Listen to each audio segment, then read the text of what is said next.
Kisah Syufi, 4 harta ajaib dan cermin untuk mencari sumber air kehidupan. Legenda ini menyerupai banyak cerita dari timur tentang benda-benda ajaib yang sering dijumpai dalam cerita-cerita rakyat. Kisah Sufi berikut ini dinukil dari buku berjudul Tales of the Dervises karya Idris Shah yang diterjemahkan Ahmad Bahar menjadi harta karun dari Timur Tengah, kisah bijak para Sufi. Berikut kisahnya. Konon, 4 orang darwis suci tingkat kedua bertemu dan bersepakat untuk mencari harta yang memungkinkan mereka mengabdi pada kemanusiaan. Keempat darwis itu telah mempelajari segala ilmu dan percaya bahwa melalui kerjasama mereka bisa mengabdi dengan lebih baik. Mereka saling berjanji untuk berjumpa kembali 30 tahun kemudian. Pada hari yang ditentukan itu, mereka pun berjumpa kembali. Darwis pertama membawa tongkat ajaib dari utara jauh. Dengan mengayunkannya, orang bisa sampai ke tujuan dalam sekejap. Darwis kedua dari barat jauh membawa topi ajaib. Orang yang memakainya bisa dalam seketika mengubah diri menjadi orang lain sesuai keinginannya. Darwis ketiga dari pengenalan dan pencariannya di timur jauh membawa cermin ajaib. Dalam cermin itu bisa terlihat setiap bagian bumi yang dikehendaki. Darwis keempat mengembara di selatan jauh membawa pulang piala ajaib yang dengannya segala penyakit bisa disembuhkan. Kemudian para darwis itu menatap ke cermin untuk mencari sumber air kehidupan. Dengan meminum air itu, usia mereka bisa cukup panjang untuk mempergunakan harta tersebut demi kemanusiaan. Mereka berhasil menemukan mata air kehidupan itu, lalu terbang ke sana dengan tongkat ajaib dan meminum air itu.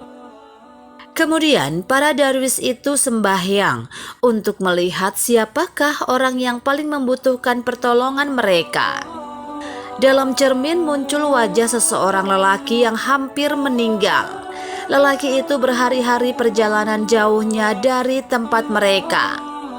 Keempat darwis itu segera mengayunkan tongkat ajaib dan terbang dalam sekejap mata menuju rumah orang sakit itu.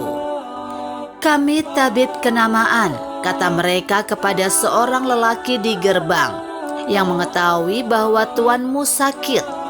"Bolehkah kami masuk dan menyembuhkannya?" Ketika orang sakit itu mendengarkannya, dia meminta agar para tabib itu dibawa masuk ke kamarnya. Tetapi ketika orang sakit itu menjumpai mereka, dia meronta-ronta seperti diikat dengan tali.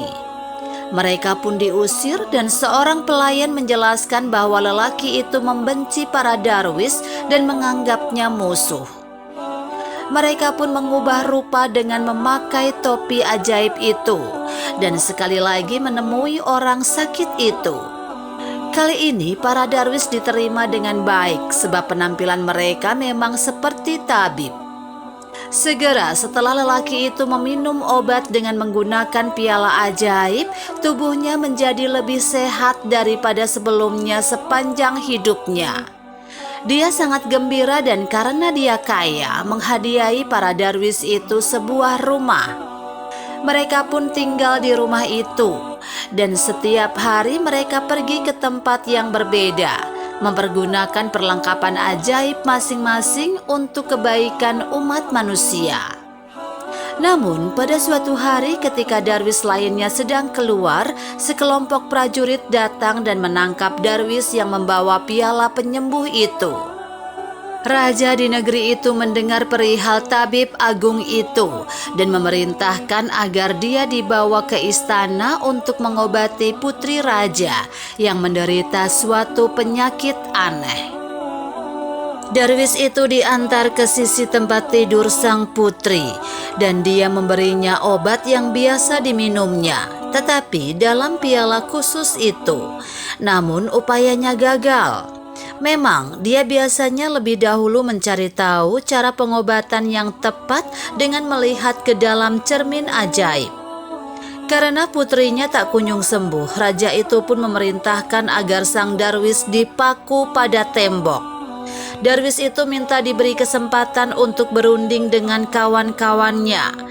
Tetapi sang raja sudah hilang kesabarannya dan yakin bahwa Darwis itu hanya mencoba menipunya agar bisa kabur. Ketika ketiga Darwis lainnya sampai di rumah, mereka melihat pada cermin ajaib untuk mencari kawan mereka itu. Melihat Darwis yang satu itu dalam bahaya, mereka cepat-cepat terbang dengan tongkat ajaib. Mereka berhasil menyelamatkannya tepat pada waktunya. Tetapi mereka tak dapat menolong putri raja itu, sebab piala itu hilang entah kemana. Dari cermin ajaib itu tahulah mereka bahwa piala sang Darwis telah dibuang atas perintah raja ke samudra yang paling dalam di dunia. Meskipun mereka memiliki perlengkapan ajaib, dibutuhkan waktu 1000 tahun lamanya untuk memulihkan kekuatan ajaib piala itu. Semenjak peristiwa putri itu, keempat Darwis tersebut memutuskan untuk menolong umat manusia secara diam-diam dan menampilkan kesan bahwa semua hal ajaib yang terjadi bisa dijelaskan lewat akal budi. Idris Syah mengatakan legenda ini menyerupai banyak cerita dari timur tentang benda-benda ajaib yang sering dijumpai dalam cerita-cerita rakyat. Beberapa kalangan menganggap kisah ini merujuk secara tersamar pada klaim bahwa Yesus tidak mati di salib. Kalangan lain percaya bahwa kisah ini mengacu pada 4 teknik yang dimiliki oleh tarekat-tarekat Darwis Timur Utama dan gabungan mereka di bawah Nagasbandi di India dan Khorasan. Penjelasan Sufi yang lebih lazim adalah bahwa pekerjaan Darwis terdiri atas 4 elemen yang keempatnya harus dilakukan bersama secara rahasia.